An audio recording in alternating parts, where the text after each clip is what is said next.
We are now going to try something new for authors and artists. I would like to introduce Latria Graham and Rahawa Haile, who will have a conversation about the land in flux, connection and survival on imperiled soil. Rahawa Haile is an Eritrean-American writer from Miami whose forthcoming memoir documents her thru-hike of the Appalachian Trail. And Latria Graham is a fifth-generation South Carolina farmer and widely published journalist who writes on a variety of topics, including Southern culture, sport, Black history, gender norms, and environmental racism.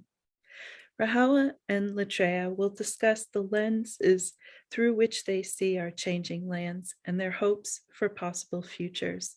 So welcome to you both, and thank you for joining us at the Authors and Artists Festival. Hi, Lise. Thank you so much for having us. I know Latria and I have been talking about this event all week and are very excited to be in conversation with such an incredible group. Latria, do you want to introduce yourself? I'm tickled pink and terrified at the same time, so that's fun. But no, just elated to be in conversation with you. And I got a bit of the energy both from the poets in the reading earlier today. So it's been amazing so far. So yeah. Poets, man. They're so good with words. They really are. So I don't know if I've told you this or not. One, when I'm editing stuff, I always hire poets for breaking news because they understand word economy. And so if you need something in 150 words, they have a better chance of doing it than us long form folk. And yeah, I learned about word economy and description from them and all of that. So yeah, that was dear to my heart and nourishing to hear. Yeah. So where shall we begin talking about the land? Bernie's there's a lot happening right now in the world. That is the understatement of the century in some ways. Something that I've been thinking about with both of us is that we're both trying to capture a landscape before it disappears.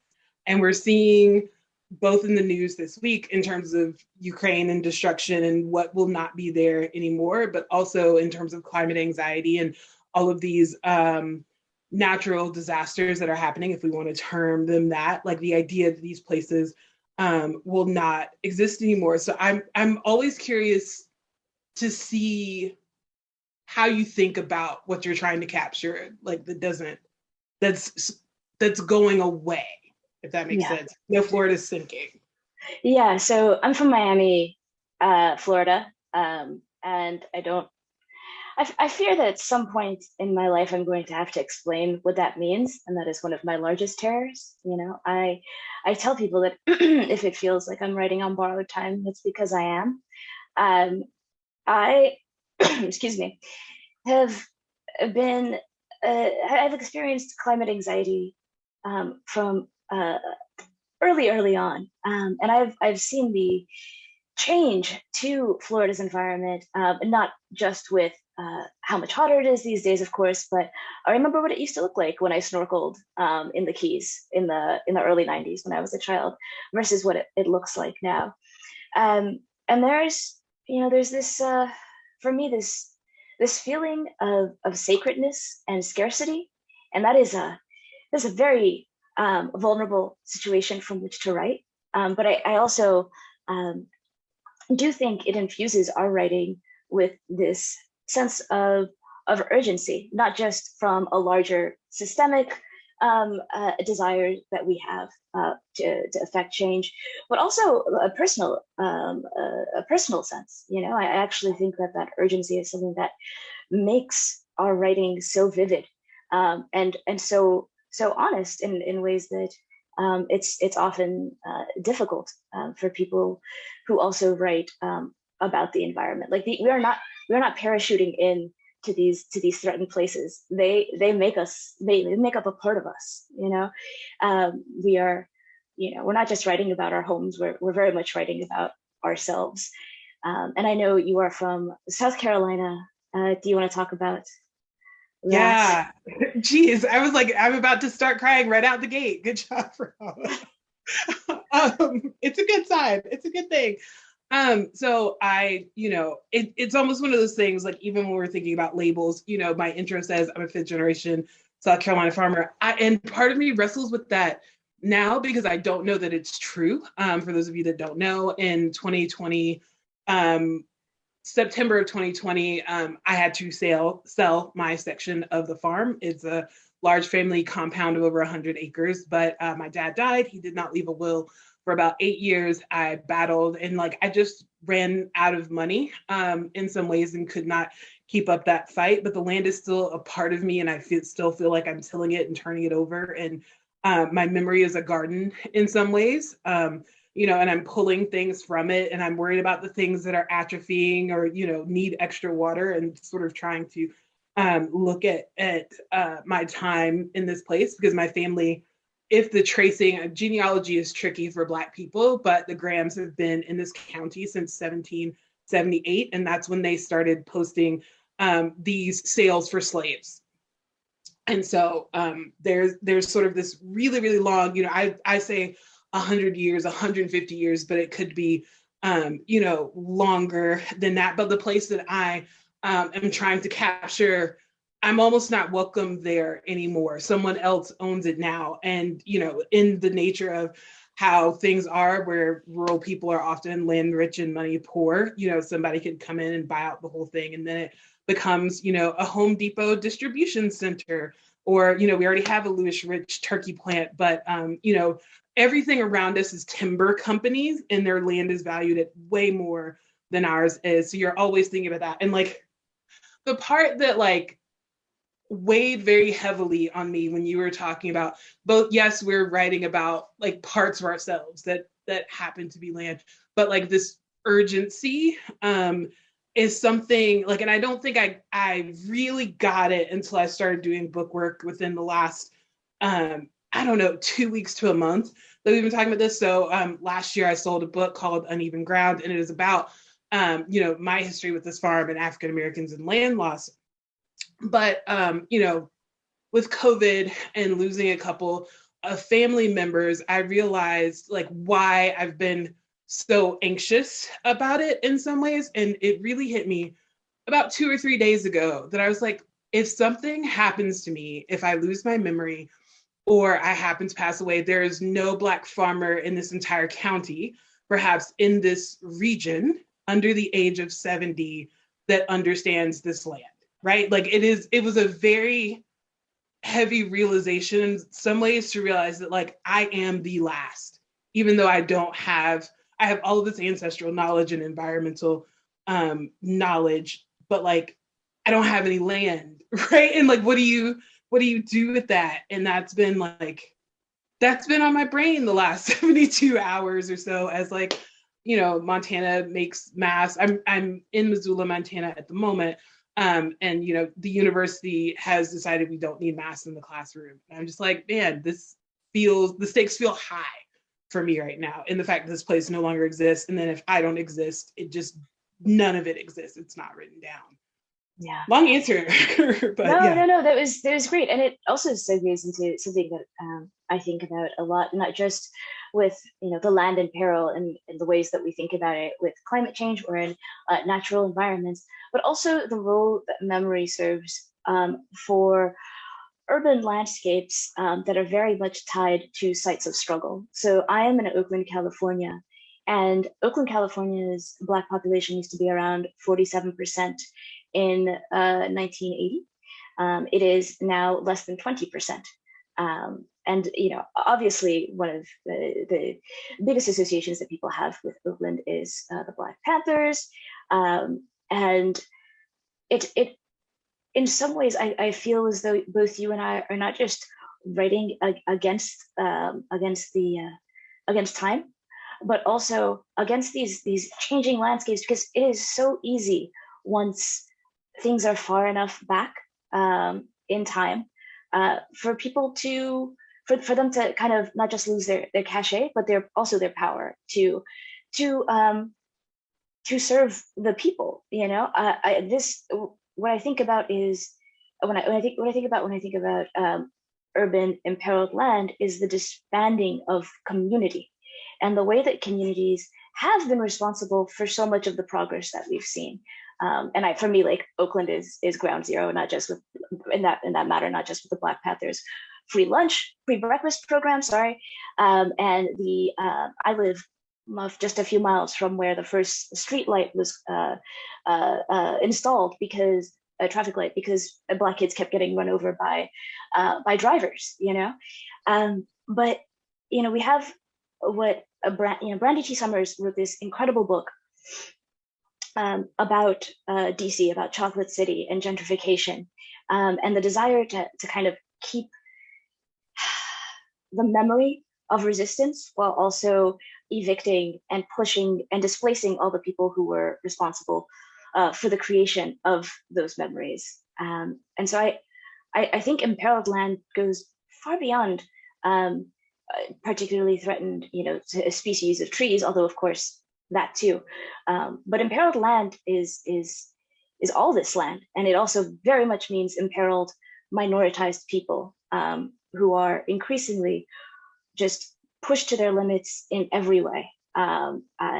There's, as you know, the first line of my book is "Perhaps you fear there is no room to live." And that applies not just for people in very expensive cities like New York or the Bay Area, and now like Miami, which more on that later, but people in rural areas for whom a lot of the kind of progress that even leftist advocates want cannot reach them. Like, you cannot tell somebody in a holler in West Virginia that, like, just to take the bus, you know,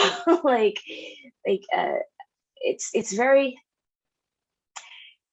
very fractured, our progress, and I fear where that will leave the most vulnerable among us.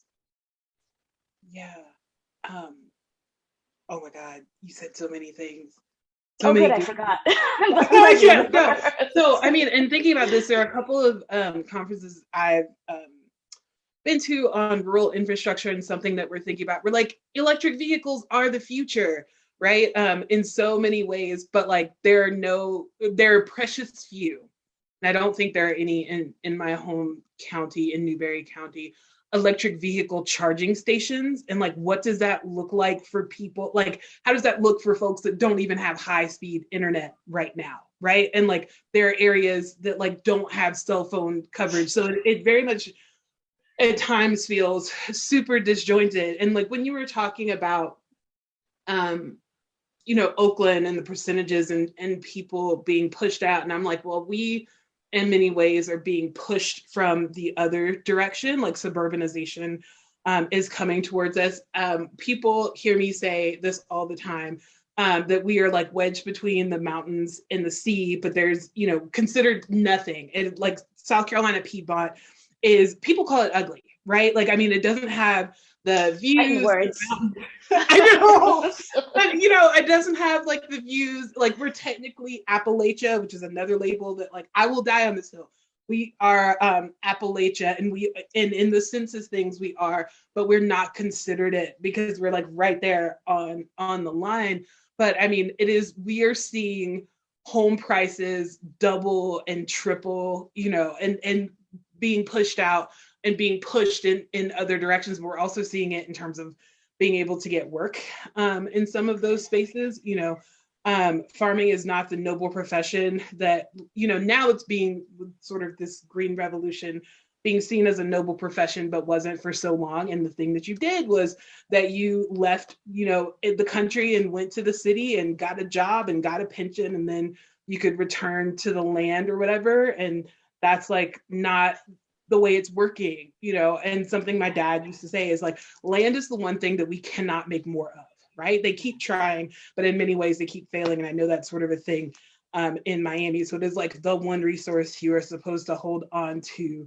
And how we struggle with all of those things. Like, I mean, like the fact housing is one that, you know, is becoming rapidly an anxiety slash sore point. And it's just like, how are we supposed to survive in this place, let alone look at everything around us? Right. And, I want to touch on something you mentioned, and that's like a green revolution. And my question to that, or my response to that is, a green revolution for whom, right? Like, because you are, I don't care whether or not you own a farm right now. I am not through hiking right now. I'm a through hiker. Like, you grew up farming. You are a fifth generation South Carolinian farmer. What's the state of Black farmers in America? Yeah. What happened to that debt relief, right? Like, yeah. What? And no, go ahead. Actually, I'm sure you got feelings. Go on. I do have feelings, but part of me is just, the fact that 1.3% of all, farmers in America identify as Black, and, the fact that we've lost over 90% of the land in the last like 50 to 60 years, like that's something that I'm writing about. The fact that there is $4 billion in debt relief for Black farmers right now that is being held up because of lawsuits by white farmers who feel like it isn't fair. I was thinking about this last night because I couldn't sleep and I didn't think I was going to go there. But, thinking about my family also had a produce stand, and we were always the underdogs. And I am used to being in that place in some ways, but like there was a memory that I had forgotten about until very late last night, where it was like these corporations, it was like Ingalls and Bilo. We had our produce stand. I guess people told them what the prices of our tomatoes were. That is like a very hot point in South Carolina. Everybody goes through about 25 pounds, which is what we call a case of tomatoes. And we could sell them for, I don't know, $20 a box or something like that. And I will never forget what it was like to see these corporations come in just brazenly, with their name tags on, right? And look around at sort of what we had and what we were doing and match all of our prices. And just the unfair treatment. My dad was maybe one of 4 Black farmers in Spartanburg at the time. They would not give him a stall at the farmer's market. Different things like that. I've seen myself be erased. This is the one that like makes me the maddest, and I don't know how to incorporate it into the book yet, but there was a Facebook post through the city of Spartanburg that was like, look at our mobile market, from our farmer's market where we collect all these things and go around to all of these places that are technically a food desert. And my dad was doing that 15 years ago. I think I sent you and my editor for the book. I was like, my dad knew that these people had no other way of getting fresh fruits and vegetables. And I hated this route where we often went into senior centers and facilities like that because there was no grocery store for about 7 miles. And if you have disabilities, trying to get on a bus or walk that far was a problem. But like, we knew that if we, like, when we sold things, we had to take it and deliver it to their rooms. So like, as a young person, you hated this route, but he saw the need, and he saw people that the city was constantly willing to gloss over. And in, touting their mobile market and not knowing the history of it, because there are vegetable vendors, you can trace it down to New Orleans and Mississippi and all of that, of people going house to house or place to place and selling vegetables. I like watched myself be erased from a narrative in real time, and watched a dead man being removed from something he was innovative in doing. Like, he had one of those, the first, for people that were on EBT and food stamps, card machines that you didn't have to plug in to wall because we were mobile. And like, you just watch yourself disappear.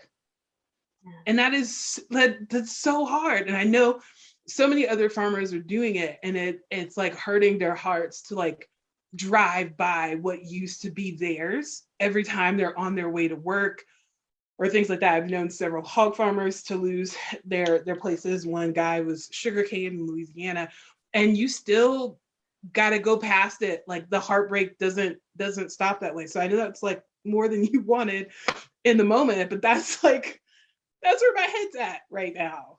Oh, it's, Luther Vandross, never too much, like it's I mean, I think I'm grateful for you to share such personal and relevant to this talk memories with us. And uh, while we're on farms, I mean, I don't.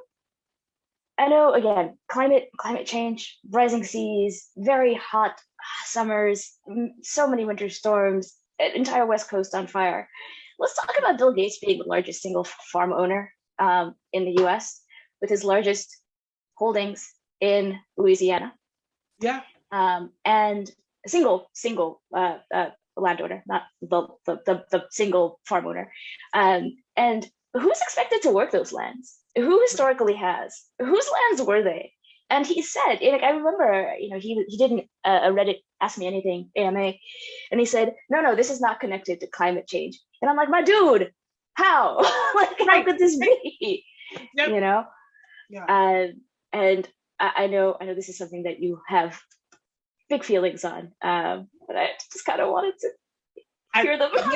No, I mean, it's right. Well, and I'm also like starting to connect the dots now, and maybe I seem a little slower than the average bear in that way, between like all these corporations buying up real estate and homes and squeezing people out, right? And being these major holders.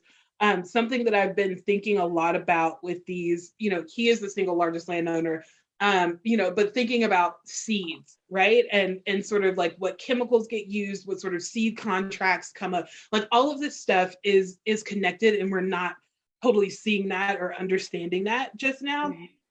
And so it's like, I'm like, they really are buying up everything. Like, I mean, I know that sounds very dramatic, but like, I was like, but then they can squeeze us to a certain point. We're seeing this a lot with GMO seeds, right? Like they're like, oh, it'll kill the bollworm in your cotton or whatever, but you end up having to use more pesticides or things like that. You end up in more debt.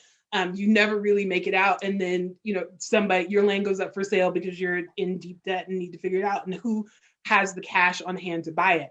A lot of these are cash. So my farm was a cash auction. And a lot of these farms that are going up right now are cash auctions. Who has the hard cash? Because a lot of these places, we don't talk about it until natural disasters.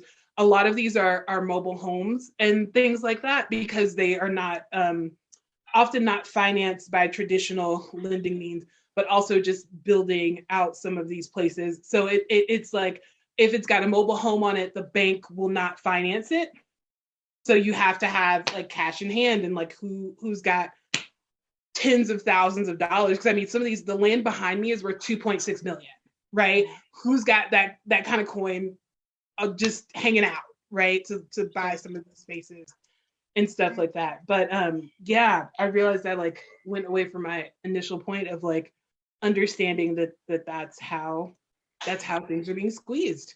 Yeah, no, I mean, and it's not just that Bill Gates is the biggest single farmland owner in the U.S. It's like, I know people understand Monsanto monocrops, not good, especially globally, when you see all of these forests in Asia being destroyed for the production of palm oil, or these, obviously, Brazil's a great example with the Amazon. Just one of the most important things we could do to not doom ourselves is just kind of let the Amazon be, and we are not doing that, and haven't been for a very long time.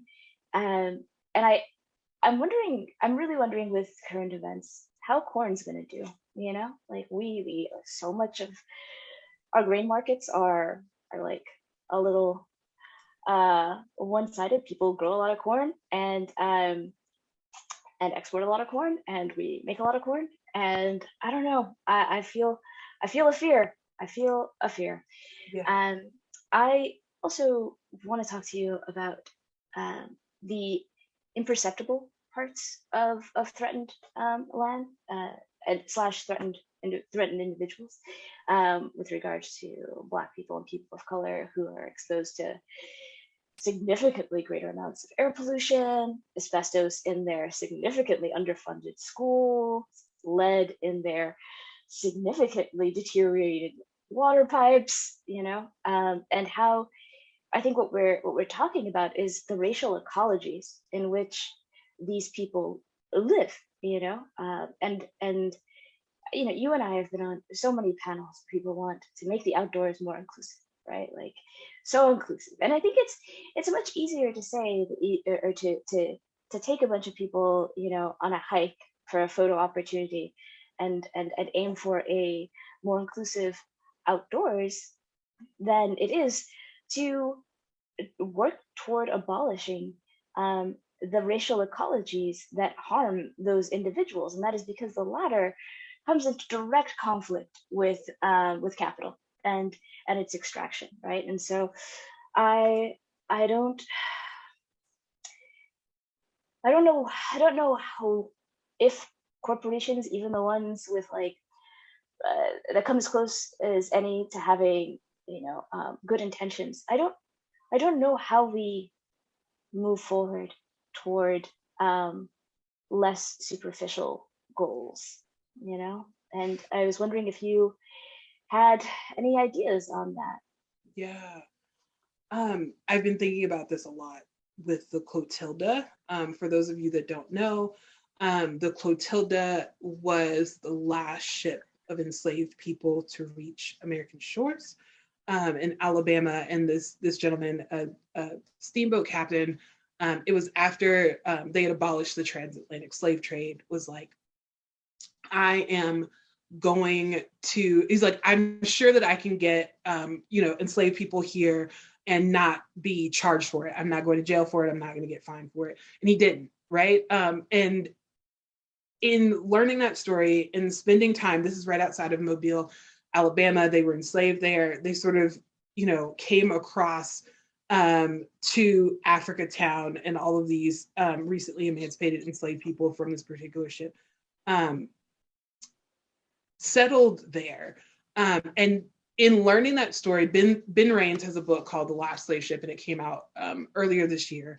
And he's talking about the systemic dismantling of a people and the fact that they decide to build a bridge, right? So it's easier to get through this area. They do it directly down the middle of this community, and they destroy all of the old historic buildings, right?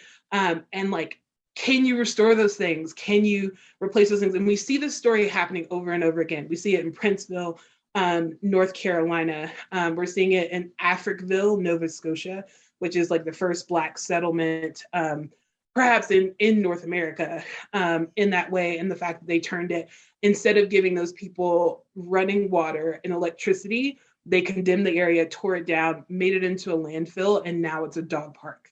Right? So we're seeing this story of like anti-Blackness over and over again, but in a very visual world. I'm thinking Instagram, TikTok, Facebook, right? It's so much easier to take a photo op than it is to do a lot of the policy work and because it takes community. It is not a single action someone can fund, right? I'm going to give a Black person a tent so they can get outside. They're not addressing those underneath things. It's obviously easier to get. And I mean, I think we've both participated in them in some ways, those glamorous photo shoots that are like, Black people are outside, right? It is like a visual indicator that you're welcome, but it doesn't, I'm still not sure we're willing to talk about the like root of anxieties in America, right? It is like, we need the instantaneous, I've got to make things feel good right now, versus like that deep interrogating, like, how am I complicit in the system?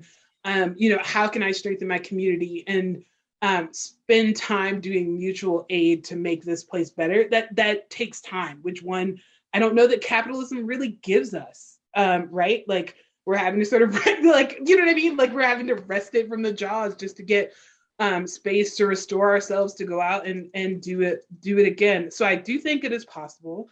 I think there are people doing the work, but yeah, I hope that people understand that, like, taking some kids out one time, maybe it is a core memory, but if they have to go home and their asthma is bad, or they can't breathe, or their like quality of life, all of that is affecting,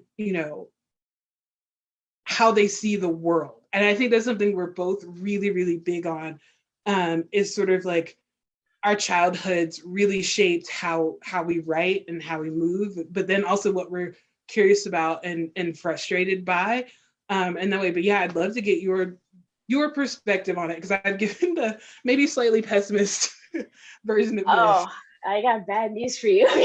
You're looking for a different angle. No, you've heard me say this before, but I definitely think that representation is a personal asset. Like I think it can inspire lots of people, and I don't want to downplay that. I know I know some of the people who I remember Daniel the Black Appalachian writing an Instagram post who was like, this writer wrote this article about her through hike, and I showed it to my mama so she wouldn't be afraid when I attempted my through hike. Like I know how important representation can be on an individual level, and that's why I say it can be a personal asset. It's not a systemic asset. It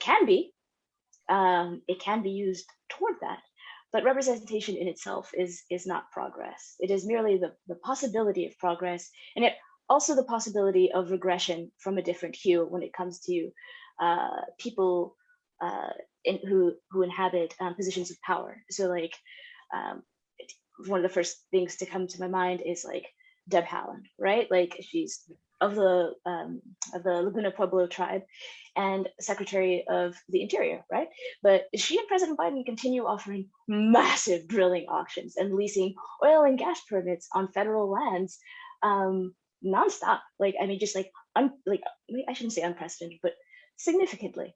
And my point is like, yes, representation can be good. It has its limits, and also representation can just as easily look like Clarence Thomas. So like, I think it's very important to and not stray too far away from the real issue, which is the policies that harm the people and the land.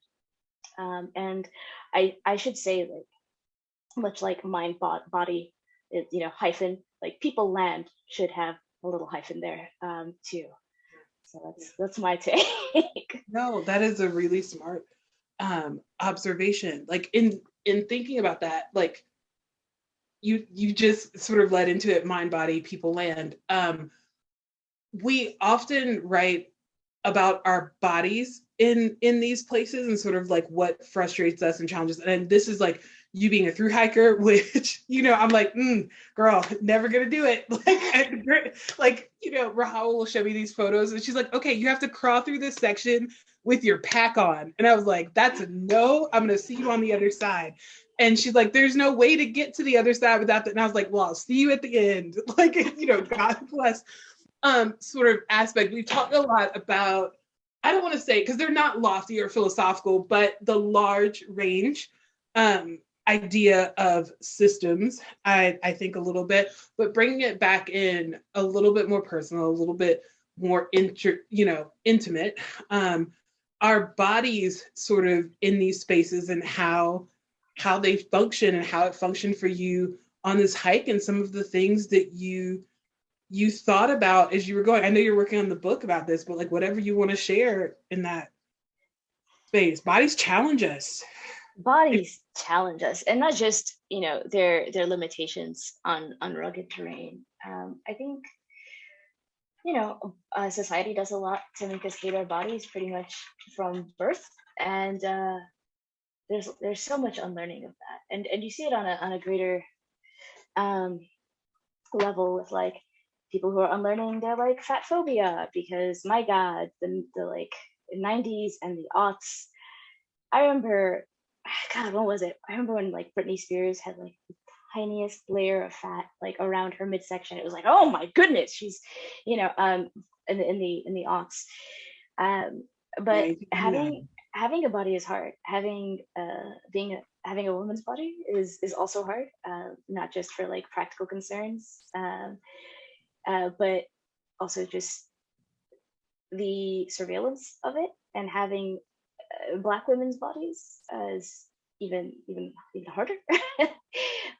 And as a Black woman whose gender expression is non-traditional, yeah, it is. I think I sometimes I feel less like a body and more like a mass that's just guaranteed to raise eyebrows, and that can be challenging. It's hard for me to single out one particular thing during the through hike, other than pain, that's obvious. But like, when you travel a lot, for your journalism. I don't know anyone who goes to as many different places as you do, especially around the South. And I think we make it very hard to have bodies to regulate their temperature, because of the expense of like air conditioning, for example, right? Like, because of the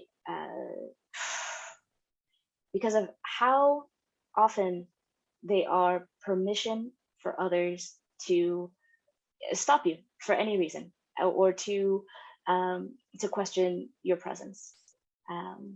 But I'm still navigating that. I'm still navigating what it means to be in this right now, and to have been in what I was in 2016 when I was through hiking. What about you? What are your how do you feel? First, I there are days where I want to call you sentient stardust. And I think I'm just gonna start doing that. Like, that's because like in that way, like, especially when I'm sitting down and like the cerebral part of me, often, and Rahawa's heard me say this, I feel like a brain with legs most of the time. And then I go into some of these spaces that challenge my body, whether it was a former warehouse that held enslaved people until they were sold. That's something that I did in Mobile. Like, I walked from the point where people would have disembarked after Middle Passage. I walked to where they were pinned in until they were sold, until it was time for them to be sold. And then I walked to what is now like the auction block. So like my body is in these spaces. And there's obviously a weight to it and a discomfort to it because you're rubbing up against history. But I'm like, sometimes I'll text you and be like, my back is killing me, or my feet are just like, it seems as someone who is, run a marathon and used to run halves. That's something, right? That I'm like the person I used to be versus the person I am now. I'm carrying all of these layers and histories with me as I'm doing these things. And you often point out that what I'm doing is very specific, very physically specific to put myself, in these places. And that frustrates me sometimes because like there are days where I'm like, can my body hold out while doing, this reporting and all that takes. When I was doing Ocoee and like, trying to talk about the massacre that happened there, and physically putting your body in the space that has very few places for Black people to breathe in some ways. You are almost like suffocated by this history, I think has been really challenging for me. I'm still grappling with the body. That's like, I don't know. I think that's how I came to nature writing and in many ways writing about the land, because I've always been interested in this like hot point and tension of the body and like where the rubber meets the road and like the point where you could give up, right? And all the things that surround you that have shaped you, your environment, whether that is natural, built, imagined or interior, that makes you look at those things. So yeah. I know we've got some questions, a Q&A coming up. But before we do that, I wanted to ask you, what about the land gives you hope, or about where we are right now in our relationship to the land? Not you and I know you and I have our own particular hopes and investments and our practices to replenish and nourish both. But with the greater scheme of things, because you've heard me say this before, but like I do think it is very, very important to write from a place of hope. At least for me, it is important. I cannot one, I think other people need it, and not to the extent where I'm like, I can't see reasons for dismay and despair. But I do think there are things to be optimistic about. And excuse me, I wanted to hear some things that kind of give you hope these days. Yeah, it's interesting to hear you say that you're writing from a place of hope, because I'm just finding out that I can't write this whole book from a place of grief, right? Like, I had that first chapter, the end of it, I say, let me tell you what I've lost, right? And I didn't realize that I thought I was just documenting things, right? Like I was just writing them down, but I'm starting to realize that there's this other thing. I wouldn't be writing it if I didn't think people were going to read it. And I wouldn't be writing it if I didn't think people were going to do something about it, right? Whether that is to dispel the shame of having lost theirs, whether it is to give them the knowledge to fight for theirs, whether that is to give them the awareness to help someone else fight for theirs. So like that hope feels new to me. I don't know. You know the arc and structure of your book, and I've read a little bit of the end and how that exists, but like something that is giving me a great deal of hope is that people are learning about it. They're supporting Black farmers, like seeing all of these ideas that I wish we'd had a chance to participate in and be like, that's a damn good idea, and know that they're selling out is big. Making sure it's going on 5 years from now, 7 years from now, 15 years from now is still a big anxiety for me. But like seeing people, and Tamaria Sims is a big one out of my region. She's out of Asheville, North Carolina, which is about an hour north of me. And seeing her like, I want to buy some land. She is bringing like the land that she rents right now and grows flowers on. She's bringing kids out there and she's teaching them. That is something that I feel like we don't have. There was a major disconnect for a long time. And so like the dispelling of shame in many facets right now gives me hope. And in some ways, the fact that people have access to information, right, that we did not have, I think, when we were growing up, and didn't have the language understanding or the know-how to attempt, has been a big one for me. But yeah, I want to hear from like the specific hopes for you. I hope we continue to protect our elders. I think guidance from them will be incredibly important as we move forward and inch closer to the reality that has been far off in the future that is steadily creeping toward us. It has been amazing to see. I think another aspect of us being so connected is you can see the prevalence of community work across the country, right? And that means in Appalachia, of course that means in Oakland or New York, and those are the ones that get that airtime, this like DC to New York corridor that gets like a lot of attention, but it's happening all over the country, and that commitment of people's very limited free time to community efforts is and to community protections is very inspiring to me, and I hope that leads to the ability to elect people who will make the fighting for a tomorrow less difficult, because right now it's just endless. There's that famous Toni Morrison quote where she says, the real point of racism is to distract. It's to keep you proving that actually, yes, this and this, you don't have culture. If people say you don't have culture, so you have to prove to them you have culture, and you could spend your entire life like proving to people that whatever matters. And I think there are many politicians and organizations and other such things that are dedicated to making sure our resources are like, and our biggest resource is time, because it sure as hell isn't money, right? Like the people I'm talking about, making sure that our resources are tied up fighting the most pointless battles so that we cannot actually, push the needle forward. So I hope that the kind of community engagement that I've seen for, that's ecological, sure, but just across the board on what it means to live in community with one another.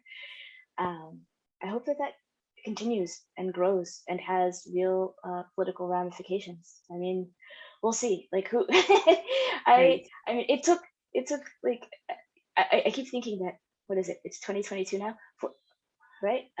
Yep. So like 5 years ago it was, where it was just like, okay, we have Ryan Zinke as head of the Interior, we have Scott Pruitt is head of the EPA, right? Like I don't know what happens. I don't know if we have an EPA in a few years, but I do know that there are so many people tirelessly without pay fighting to make sure that that happens. And having the ability to see that because of the internet and how connected we are is something I cherish. So Lise, would you like to ask some questions on that note? Yes, thank you for leaving so much time for questions. This is great. So I want to invite the audience to type their questions into the Q&A, and we'll just start with the ones we have here. The first one is from Anne. She says, I so agree with Latria about rural disparities, even here in Western Massachusetts. I don't know if that's a question, but maybe you'd like to say something about, rural Western Massachusetts is farming too, but not probably on the scale that you're used to. Yeah. But something I was thinking about that I meant to say in that moment that like people don't understand, Rahawa knows this. I have never owned a car, right? Like this is like within the last 6 months, I bought my first car. I've always borrowed someone's, right? The landscape looks so different at times when you are in a place or you have to move through it slowly, or maybe even when you feel trapped there. Rahawa, I don't know if you felt that way about certain aspects of Florida and like slowing down and landscape, but that was a big one. Yeah, like. Yeah, I mean, I think it's very, very difficult for people to. I understand why there is so much rural bitterness, and not just because of the lack of media attention and the fact that so many local newspapers have died, right? Like it used to be a local newspaper reports on something, and it could be that like a major newspaper picks up on that, but just like the closure of so many foreign bureaus for national newspapers, where it's like 2 foreign bureaus for all of Africa, right? Yeah. We see it with our politicians, right? Like I don't know who's, if I could go back in time, I would almost like beg people not to bother trying to fight for Florida's 29 electoral votes and just to spend that time in all of these states that used to be blue as hell. Spend it in West Virginia, like people feel completely abandoned, and it's to everyone's detriment, I feel. And it also presents itself with the kind of disparities that we see. Mary writes, my heart breaks for your father's experience of being erased, Latria, and it makes her very angry to hear that. I'm wondering if you want to say something about that process and how it's affected you. It gives me something to write against. So first, thank you for that comment. I realized I just like jumped in there, but yeah, it also makes me realize or helps me understand there are so many parts that I'm not seeing, even in my own region, and a lot of the history is there because so many other people are buried. And so when I'm finding a hole or I'm finding a silence, I'm like, what's not here, right? And how do I try to do that digging, or at least how do I acknowledge what has made these things not exist anymore, right? If these people don't exist in these oral histories, don't exist, because a lot of the things that we get about the civil rights movement happen in cities, right? And that is often where a lot of the pride is, and that is not something my family participated in until Walter Scott was murdered. I guess it's been 6 years ago now. My family had never marched for anything, and so like understanding a little bit of why that was and trying to explore that was a big deal for me. So yeah, and Rahawa, I imagine there are instances both in your family history, but also in Miami history, and knowing some things about the ways of seeing and what I cannot remember the name of sort of the immigrant center, detention center that was there that you've written about, and like how those stories and those people get erased, right? Oh yeah, right. I mean, I think this comes to the fact that we are the majority of panelists, I think, here are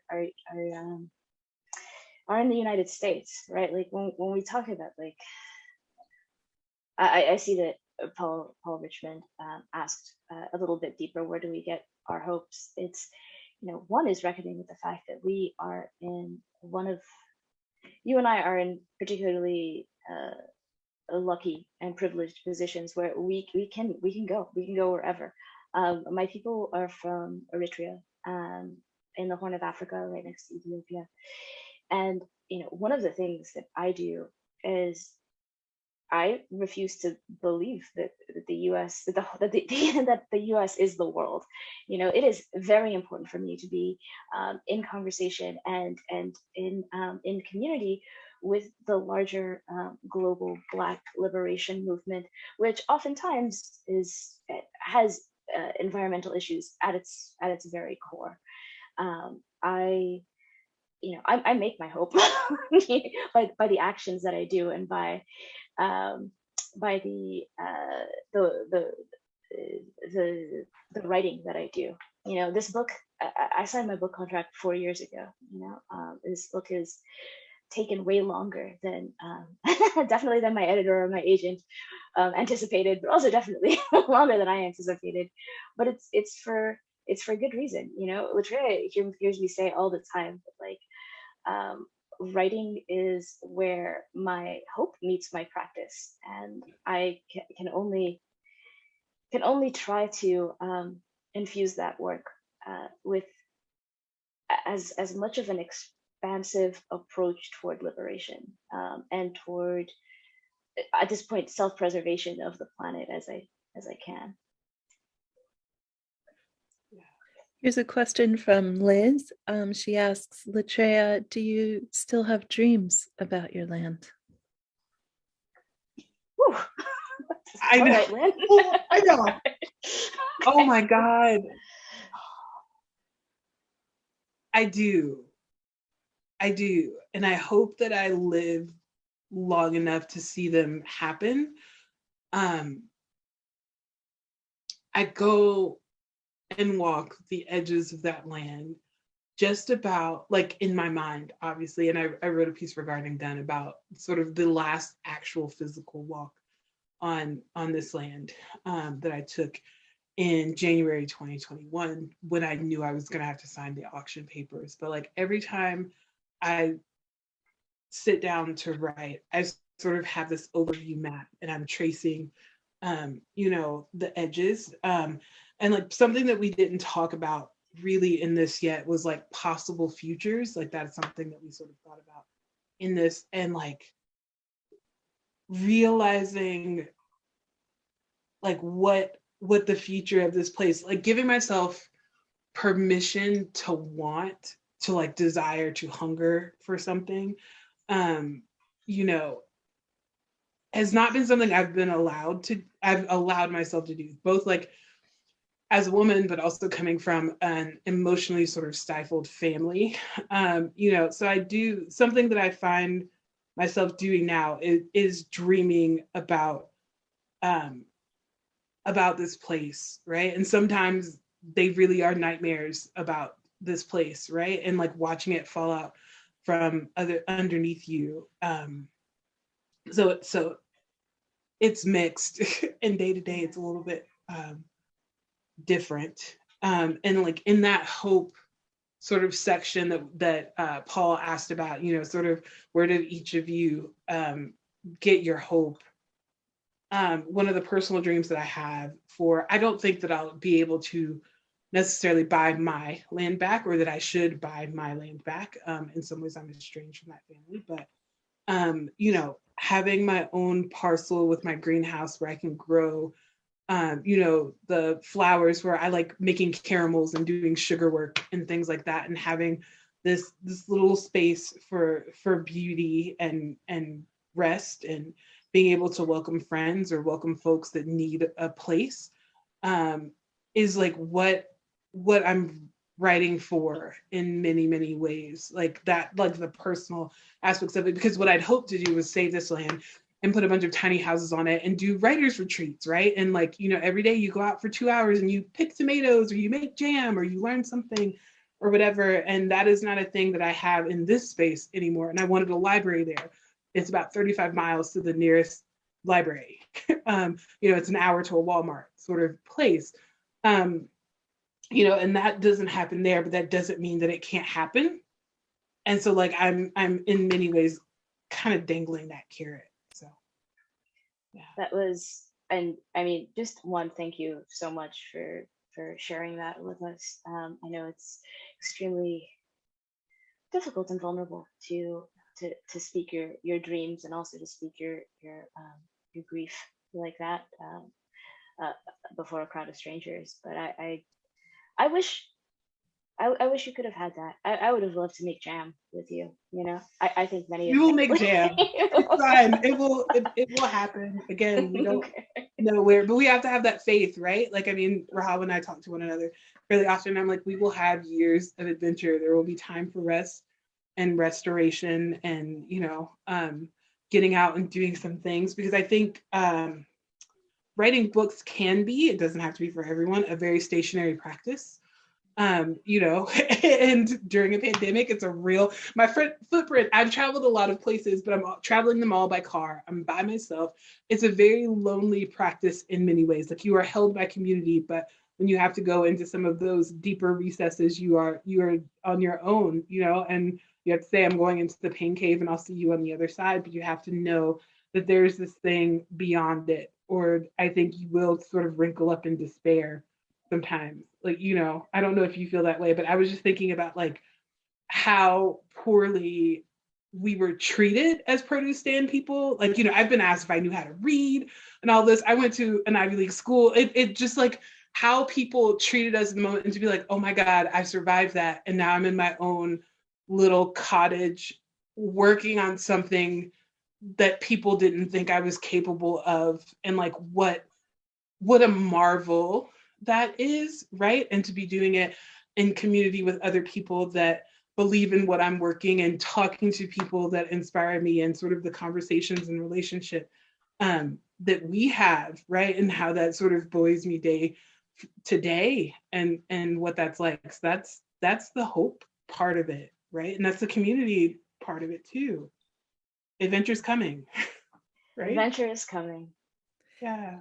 So on that note, the last comment is a thank you from Robin. And do you want to just tell us what the names of your books will be and when we can expect them? Yes, I would love to. The name of my book is In Open Country. I have no idea when it will be out. Hopefully fall of next year, maybe. But we'll see.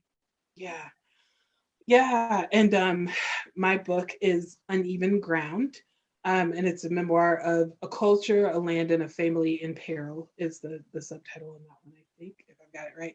And books have a long lead time. So we're looking at spring or fall 2024, in the meantime. But Rahawa and I both occasionally write places around And you see some of our work in other magazines and things like that. So we're around. We're not so even though the books feel a long way off. And that's what I mean. Like, how do you drag yourself through 2 years of time through till publication, right? Like that's I don't know. I really don't know. We're doing it. We're doing our best. Yeah. It wasn't a criticism. I think people are very excited and are interested in when that will occur. So we'll be looking out for that. Thank you so much, Lise and Liz. I'm sure we're like the 10th people to say that, but thank you. This was a wonderful opportunity to speak, and it was so wonderfully organized. I just wanted to thank you once more for having us. Oh, well, it's our pleasure. It was wonderful to have you two here. This is the first time we've had a conversation on ANA, so it was great. Thank you so much. Thank you.